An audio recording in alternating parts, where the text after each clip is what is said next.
Hello and welcome to Ohio EPA's public webinar regarding H2Ohio's lead service line mapping assistance webinar. My name is Mary McCarran and I'm hosting the event today. Before we get started, I'd like to go over a few items to help you navigate the GoTo platform. On this slide here, you will see an example screenshot of your attendee interface, and you should see something that looks like this on your computer desktop on the right-hand side of your screen. For this webinar, you are listening in using your computer audio. If you're having any sound issues or the slides stop advancing, try refreshing your browser. If that doesn't work, try logging off and logging back in. Please submit any questions you have by clicking the question mark icon and typing them into the questions pane on your attendee interface. You may send those questions in at any time, and I will read aloud questions sent in for our panel to answer following the presentation. You can also click on the document icon to view included handouts, which include the slides, an application, inventory data, and mapping guidelines. And just so you know, we are recording this webinar and we will make it available on our YouTube channel. I will send an email out to all registrants when it's posted. So I will now hand it over to our Division of Drinking and Groundwater's Assistant Chief, Noosh Corliss.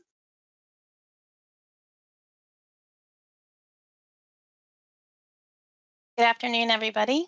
Welcome to our presentation on funding opportunities for public water systems to identify, inventory, and map their service lines, including lead service lines. Addressing the issue of lead in drinking water is a high priority for Ohio EPA and Governor DeWine. One of our first crucial steps is for water systems to understand the number and location of lead service lines on both the public and private side. This new H2Ohio funding opportunity is designed to support those efforts. This work will also position communities to compete for large-scale federal funding coming soon under the bipartisan infrastructure law.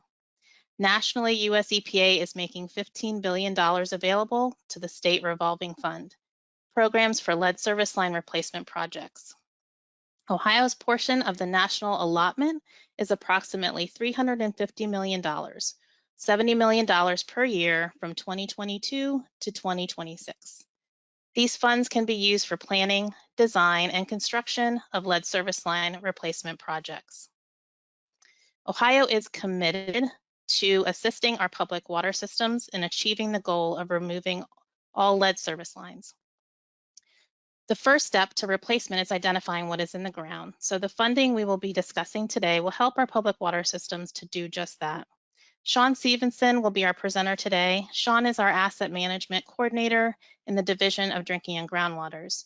He will be our point person on this funding project. In addition to Sean, we have Amy Cly, Chief of the Division of Drinking and Groundwaters, John Bernstein, Chief of the Division of Environmental and Financial Assistance, Justin Burke, the Assistant Chief of the Division of Drinking and Groundwaters, and Colin White, Manager of the Division of Drinking and Groundwater's Emerging Contaminants section. They will be answering questions at the end of Sean's presentation, so please feel free to use the question pane to send us your questions anytime during the presentation. Now I'll hand it over to Sean.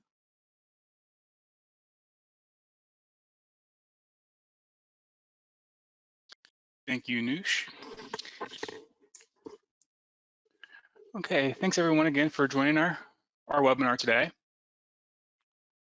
Let's see here,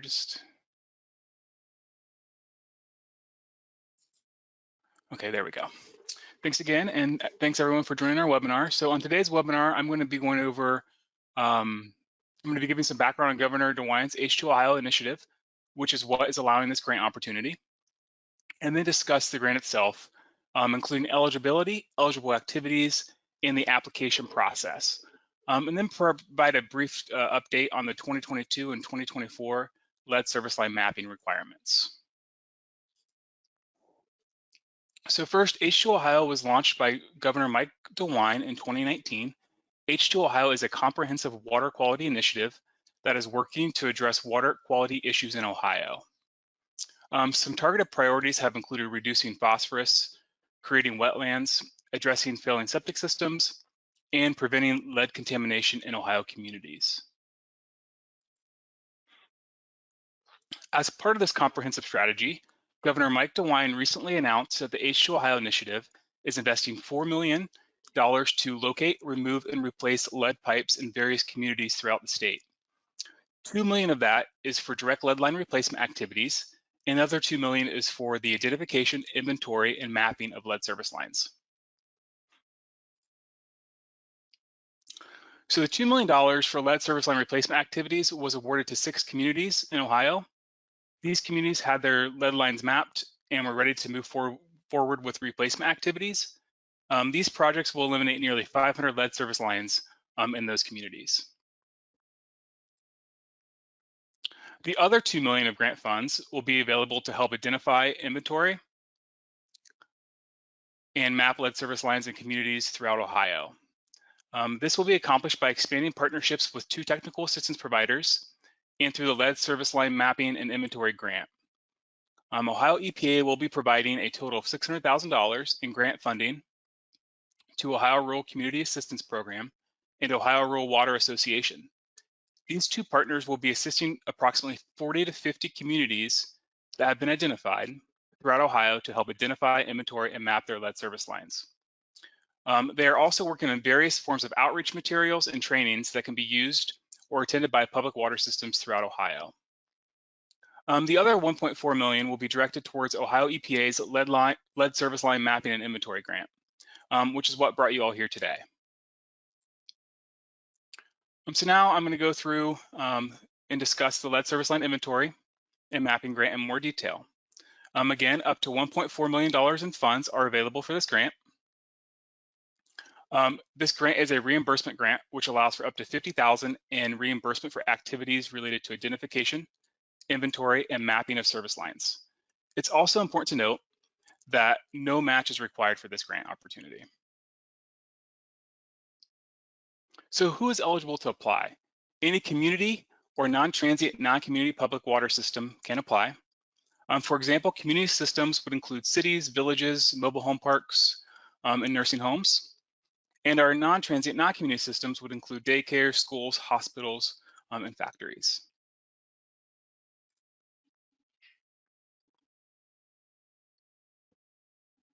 So what activities are eligible under this grant?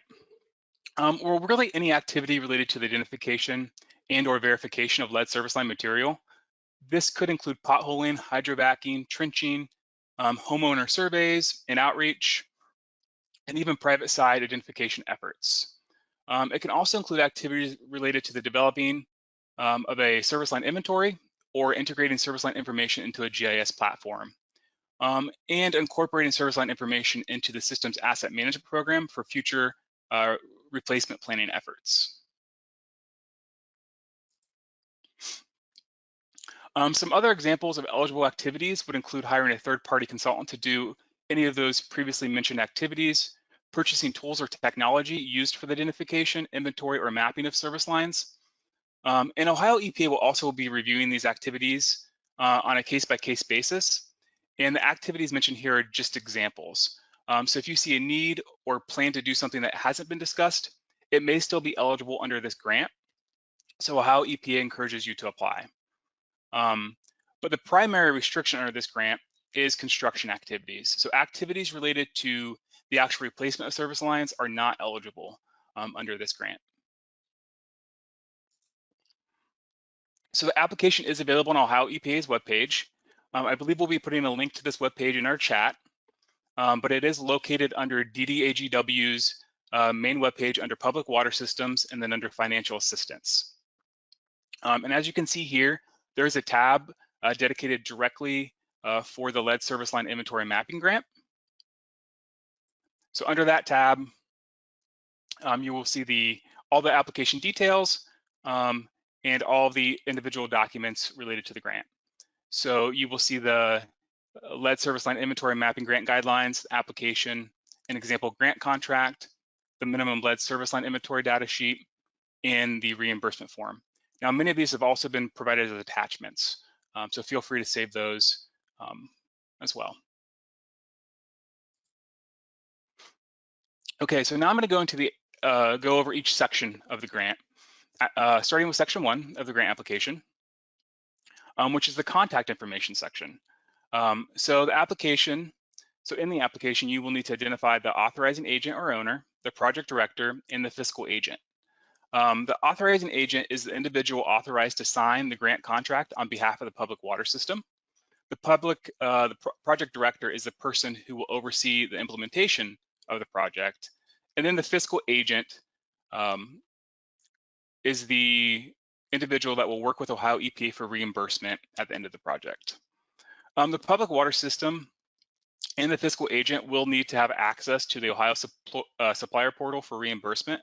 I will discuss the Supplier Portal in more detail a little later in the presentation.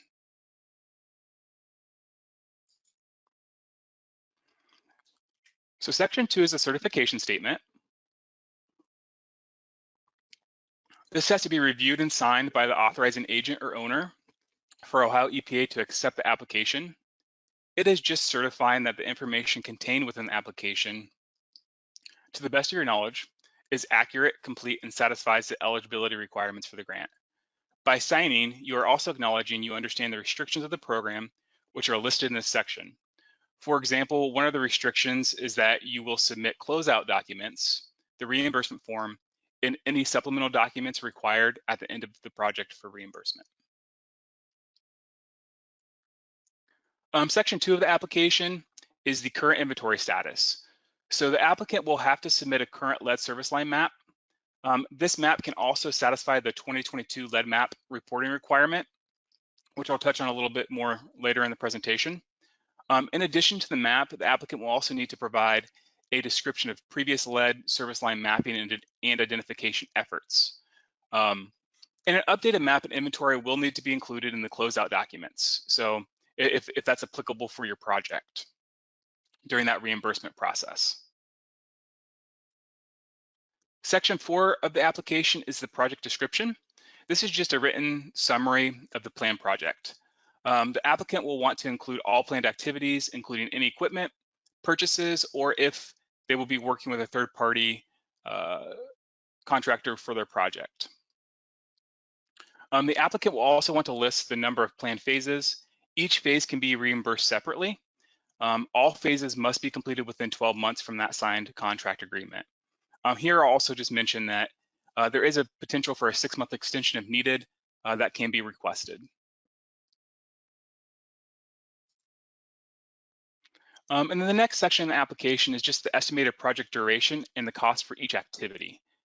Here the applicant will list each activity for the project, that expected duration, and the estimated cost for each activity.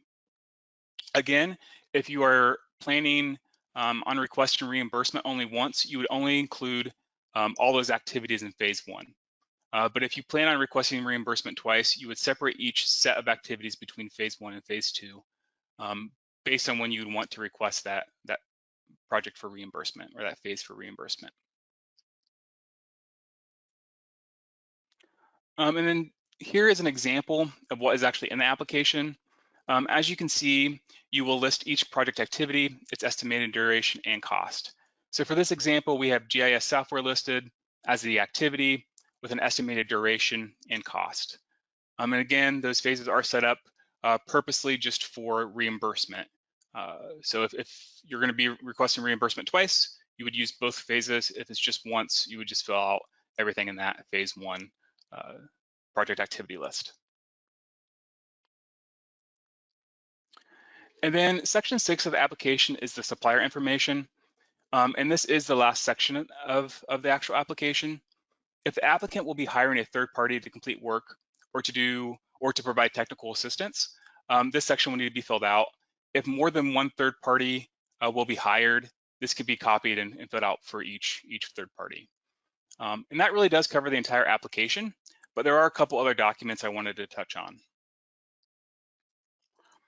The first being the example contract. So we have the contract available on our webpage. This is just the contract Ohio EPA will send with the acceptance or award letter to be signed in return prior to any work beginning if the grant is awarded. And next is the minimum service line inventory data sheet. Ohio EPA has developed this document to align with what we expect to request for the 2024 lead inventory requirement. This is subject to change, but it includes the information Ohio EPA is currently expecting to require. So we have provided this so you can begin to prepare for the 2024 reporting requirement by including this information with any lines identified during this project.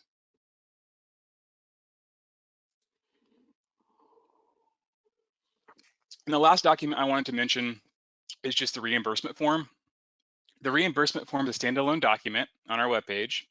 And as mentioned before, the project can have 2 phases under the grant, and each phase can be reimbursed separately. If the applicant chooses to request reimbursement based on those 2 phases, the reimbursement form and closeout documents are required to be submitted for the closeout of each phase. For the reimbursement form, the grantee will need to list the public water system's name, PWS ID, the contact information of the person submitting that form, and then the Ohio Supplier ID number. And that Ohio Supplier ID number is required. We need that to be able to supply payment.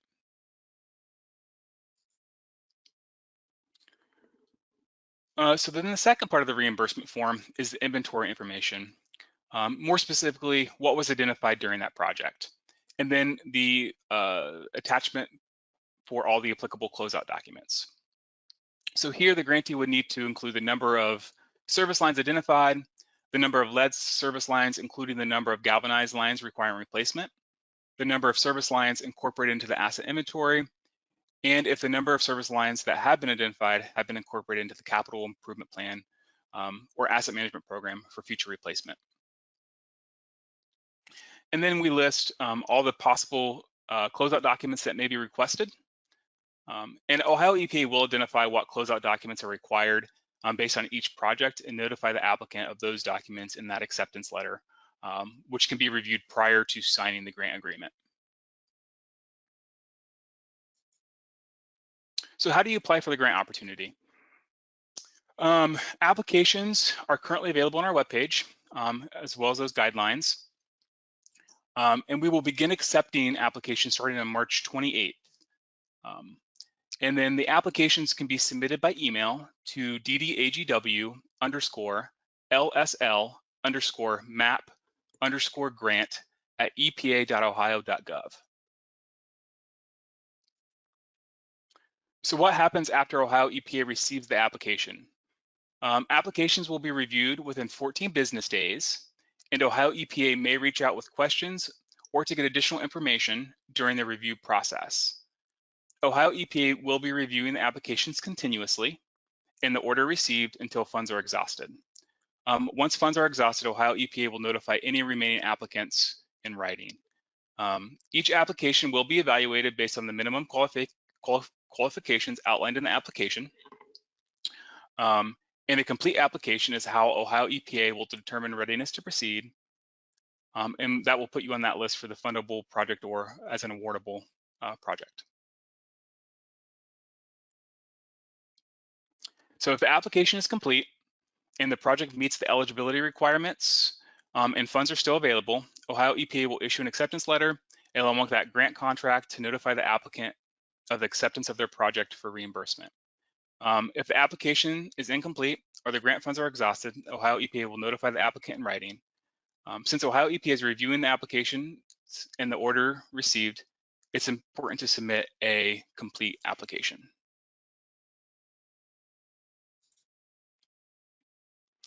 So if funds are awarded to your public water system, again, we will send out that acceptance letter and that grant agreement. That letter will specify the required closeout documents for your project activities. So please review that letter to ensure everything can be met. Review that contract, and then once that's signed and returned, project activities can begin. All activities and required closeout documents must be completed and submitted to us within that 12 months from that signed contract. A 6-month extension is available upon request. That's just a written request. And then once activities are completed, the reimbursement request can be submitted, but we will have to have that Ohio Supplier Portal ID to be able to issue that reimbursement. And that's kind of the last thing I wanted to touch on regarding the reimbursement process is the Ohio Supplier Portal. It is independent from Ohio EPA. So if you need assistance with creating an account, identifying if you have an account, or with updating your account, you will actually have to reach out to the Ohio Supplier Portal customer service. The main webpage for the portal is supplier.ohio.gov. And then I've listed here the phone number for the customer support and the email for their customer support. So Ohio EPA will need that ID number on the reimbursement form for reimbursement. So we recommend that you start reaching out to see if you have an account early on in the process. So then next is just, I wanted to mention a couple things about the 2022 lead mapping requirement. Lead maps are due no later than December 31st, 2022. And this is an extension from that original due date of March 17th, 2022. The content of these maps is unchanged from 2017, but maps should include any new information about known or potential lead service lines. The lead service line map required to be submitted with this grant application can satisfy this requirement. And Ohio EPA will be sending out a lead service line mapping survey in the next few weeks to many of you. So please be on the lookout for this, and please take part in the survey, as it will help Ohio EPA better tailor our outreach, technical, and financial assistance in the future. And then lastly, I just wanted to give a quick update on the 2024 mapping requirement. The next round of maps will be due in 2024, and public water systems will be required to incorporate inventory information for both the public and private side. Ohio EPA will be providing additional guidance around these requirements in the future and is developing a state platform to report 2024 maps and inventory information. So these grants should directly support inventory development and improve lead maps by making them more accurate and detailed.